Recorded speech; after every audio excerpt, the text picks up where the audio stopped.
Good morning guys, another vlog, another day. So, 6th day ko na ngayon dito sa Germany. Tapos 3rd day ko na mag-isa na kung saan na lang pumupunta. Ang itinerary ko today is pupunta sa Karlsplatz. Bale, left side siya ng Marienplatz. Titingnan ko naman yung mga attractions sa area na yun. Ang ginawa ko kasing parang walkthrough before is from München HBF, yung train station. Dumaan ako pataas, pakanan, papuntang Marienplatz. Ang dami na rin naman ako nakita nun. Then after nung Marienplatz, pataas naman. Kumahitas na niya sa Max, ganun siya. Ngayon naman, ang gagawin ko is pababa. Madami ka talaga makikita. Kahit sabihin mo maligaw ka, meron at meron makikita ka pa rin ng mga attractions. Ang gawin nyo na lang, tingin ka sa taas, kung nakikita kayo ng tore, direction punta doon. So more likely, simbahan siya. Andito ngayon sa train station, papunta sa Karlsplatz. May mga titignan lang akong mga shops doon. Then, tuloy-tuloy na uli yung walkthrough. Let's go!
Pahinga muna.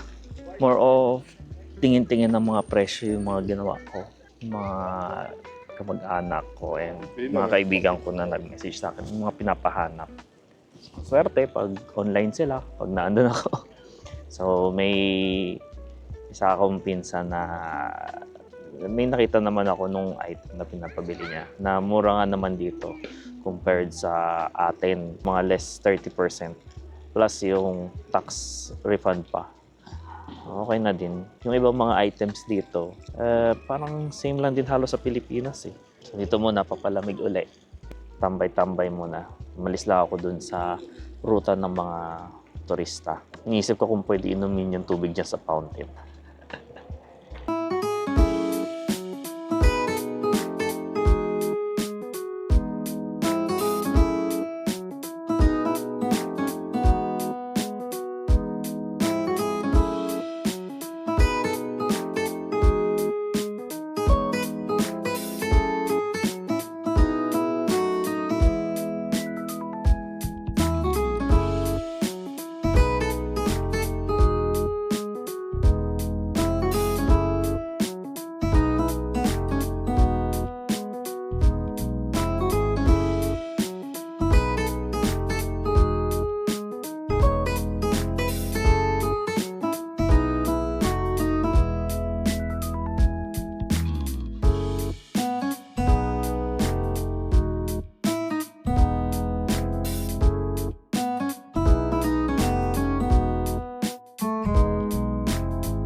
Naikot ko na rin yung lower part ng Marian Platz.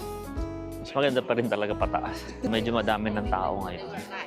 Iniisip ko pa kung stay ako dito hanggang gabi para makita naman yung itsura ng place ng gabi.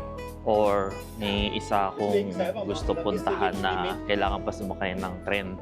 Iniisip ko naman, since wala rin mo akong gagawin, might as well explore. Wala naman extra bayad eh, since yung tren naman is libre. Wala masyadong matanaw. Kaya video na lang din ako. Sige, biyahe ulit.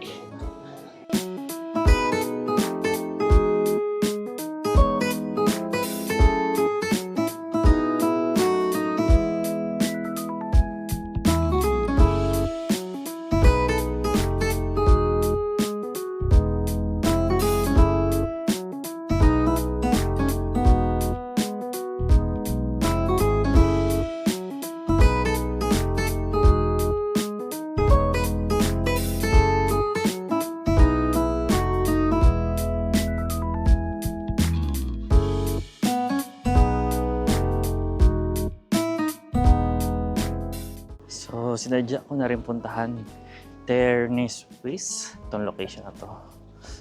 Kaso against the light. Itong place na to kasi dito nila si-celebrate na Oktoberfest.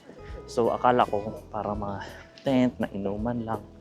Kaya nagtataka ako bakit sinabi sa amin na July pa lang nag-prepare na sila. Yun pala, pupunta ko dito, hindi lang siya puro tent na inuman, parang carnival, as in, ito, ewan ko kung makikita nyo eh. May roller coaster, may Ferris wheel. Tapos nung tinignan ko sa maps, itong place na to, as in sobrang laki, bakante lang. Kaya sinara nila ngayon kasi nga simula July pa sila nag-aayos. Pero ang laki niya.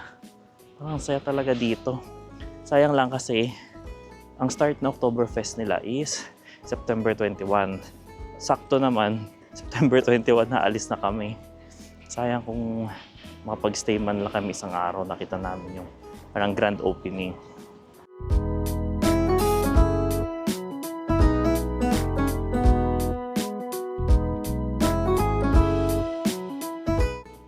So that's it for today.